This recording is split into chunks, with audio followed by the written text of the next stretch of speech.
Hello friends, வணக்கங்க. நான் ரதியா சமையலேருந்து சாந்தி பேசுகிறேன். எப்படி இருக்கீங்க? நல்லா இருக்கீங்களா? நான் வந்து எண்ணெய் கத்திரிக்காய் குழம்பு தான் வைக்க போகிறேன். நான் எப்படி செய்கிறேன்னு உங்களுக்கு செஞ்சு காமிக்கிறேன். ஃபஸ்ட் டைம் வீடியோ பார்க்குறவங்களா இருந்தால் சப்ஸ்கிரைப் பண்ணிக்கங்க. பக்கத்தில் இருக்க பெல் பட்டனை கிளிக் பண்ணிங்கன்னா நான் போடுற வீடியோலாம் உங்களுக்கு உடனுக்குடன் வந்து சேரும். வாங்க வீடியோக்குள்ளே போகலாம். நான் ஒரு 1/4 கிலோ கத்திரிக்காய் ஏதாவது அந்த மாதிரி குட்டி குட்டியாக கத்திரிக்காங்க. இதில் நம்ம எண்ணெய் கத்திரிக்காய் செஞ்சோம்னா ரொம்ப நல்லாயிருக்கும். இதை வந்து நம்ம நல்லா கழுவிட்டு காம்பு பகுதியை அறுத்துட்டு இந்த மாதிரி நாளாக இது பண்ணிக்கலாம். இதில் நம்ம திறந்துட்டு ஏதோ பூச்சி புழு இருக்கான்ட்டு நம்ம பார்த்துக்கணும். இது மாதிரி எல்லா கத்திரிக்காயும் நம்ம கட் பண்ணிவிட்டு எண்ணெயில் ஃபஸ்ட்டு கொஞ்சம் வதக்கிக்கலாங்க. ஒரு கடாயில் எண்ணெய் ஊற்றி வச்சுருக்கேங்க. இதில் வந்து கடலை எண்ணெய் தான் ஊற்றிருக்கேன். தாளிக்கிறதுக்கு நம்ம நல்லெண்ணெய் ஊற்றிக்கலாம். இதை வந்து அப்படியே கொஞ்சம் வதக்கிக்கலாங்க. நல்லா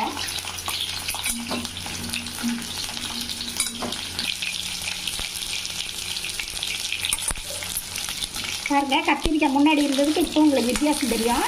ஓரளவுக்கு முக்கால்வாசி வதங்கிடுச்சு. நம்ம இதை வேறு பாத்திரத்துக்கு மாற்றிட்டு அதே இதில் இன்னும் கொஞ்சம் எண்ணெய் ஊற்றி இப்போ சின்ன வெங்காயம்,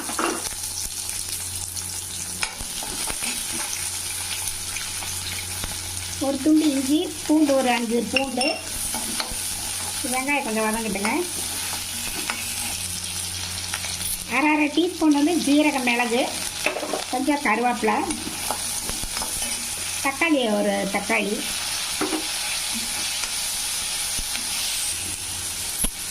தேங்காய் ஒரு 1/4 மூடி தேங்காய், அப்புறம் மல்லித்தூள் வந்து ஒரு டீஸ்பூனு, மிளகாத்தூள் ஒரு டீஸ்பூனு, குழம்பு பொடி ஒரு டீஸ்பூனு, கொஞ்சம் மஞ்சள் தூளுங்க. இதெல்லாம் போட்டு நம்ம ஸ்டவ் ஆஃப் பண்ணிவிட்டு ஆற விட்டு அரைச்சிக்கலாங்க.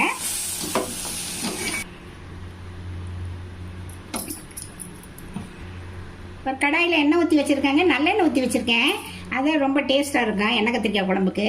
கொஞ்சம் கடுகு, வெந்தயம், ஜீரகம், செக்கெண்ணெய்னால உங்களுக்கு பொங்குது, வேற ஒன்றும் இல்லை.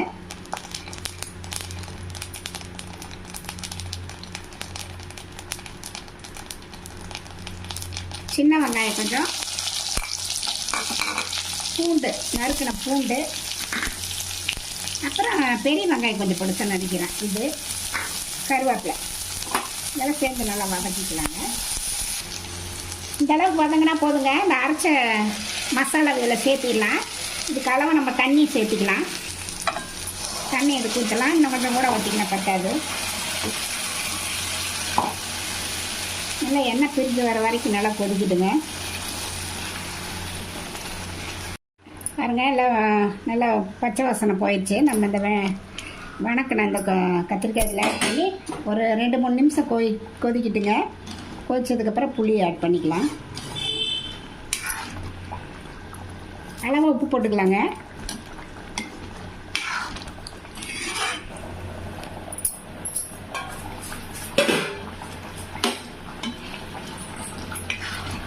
நல்லா கத்திரிக்காய் வந்துடுச்சு. இது புளி நம்ம ஊற்றிக்கலாம்.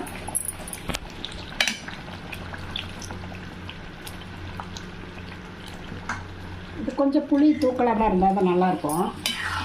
ஒரு 2 நிமிஷம் இருக்கட்டுங்க. அவ்வளோதாங்க, முடிஞ்சது. பாருங்கள், நல்லா எல்லாம் வெந்து நல்லா எப்படி ரொம்ப திக்காக வந்திருக்கு பாருங்கள். ரொம்ப நல்லா இருங்க.